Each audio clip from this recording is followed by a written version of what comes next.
Bonjour à tous, aujourd'hui nous allons voir les amortissements dégressifs. Alors, qu'est-ce que sont les amortissements dégressifs? C'est tout simplement le fait que l'annuité, donc la perte de valeur, est beaucoup plus élevée en début de vie du bien et beaucoup moins élevée en fin de vie.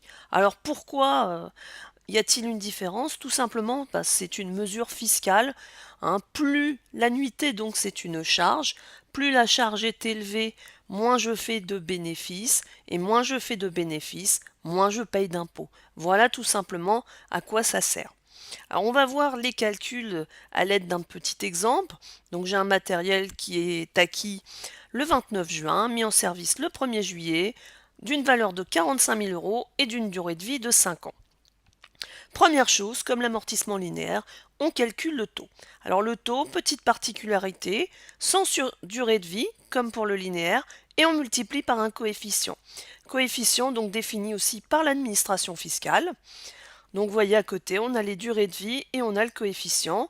Donc là ici, par exemple, on a une durée de vie de 5 ans, donc notre coefficient sera de 1,75. Donc si je calcule le taux, on aura donc 100 sur 5, donc 100 sur la durée de vie, multiplié par mon coefficient de 1,75, donc 35% de taux. On continue comme pour le linéaire avec le prorata temporis.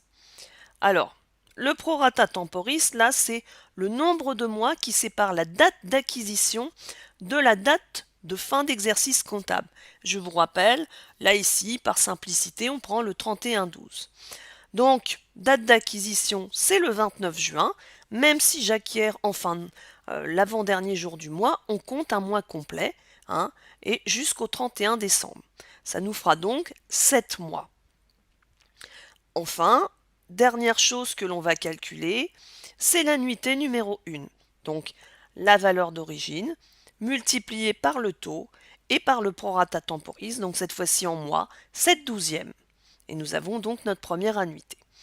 Dernière petite chose qu'il faut calculer, savoir à partir de quand je vais réamortir en linéaire. Alors pourquoi je réamortis un moment en linéaire? Tout simplement parce que l'idée c'est d'avoir je dirais, le système d'amortissement le plus valable au niveau fiscal. Donc ça veut dire que le moment où je vais avoir le plus de charges. Donc on va voir comment ça, un petit calcul rapide pour pouvoir le définir et je vous le démontrerai en fin de tuto. Donc pour calculer ce taux linéaire, on fait 100 sur le taux dégressif, donc 100 sur 35. On obtient 2 virgules et des brouettes. Donc ce qu'il y a derrière la virgule, je m'en fiche, hein. Je n'arrondis pas le 2 au-dessus si c'est 2,8. C'est le premier chiffre qui m'importe. Ça veut dire quoi ce 2? Ça veut dire tout simplement que mes 2 dernières années seront amorties en linéaire. Et on verra plus tard la démonstration. Une fois donc que j'ai calculé cela, je vais pouvoir commencer à réaliser mon tableau d'amortissement. Donc là ici, ma valeur amortissable moins mon annuité donne ma valeur nette comptable. On calcule maintenant mon annuité numéro 2.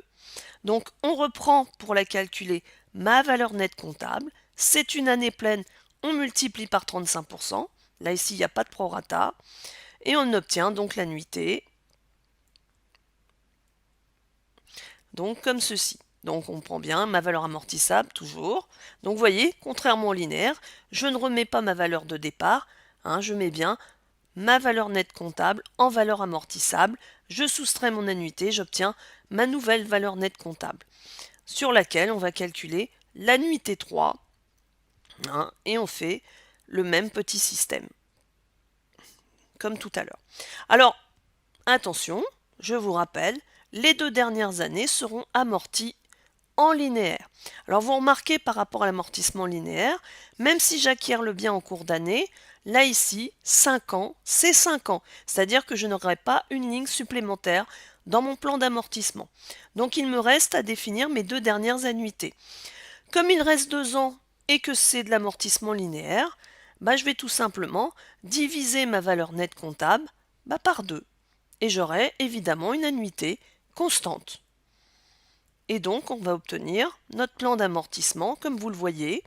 Hein, j'ai repris donc ma valeur nette comptable, mon annuité que j'ai trouvée, hein, et que je reporte, et j'arrive bien à un plan d'amortissement à 0. Alors, là, j'ai fini mon plan d'amortissement dégressif. Maintenant, je vais vous démontrer à partir de quand j'amortis en linéaire, comme on l'a vu dès le départ. Alors, si j'avais dû prendre le taux d'amortissement, alors je reprends mon plan d'amortissement, pardon. Si je devais calculer mon taux linéaire, la première année, j'aurais 100 sur 5 ans, ça me ferait un taux de 20%.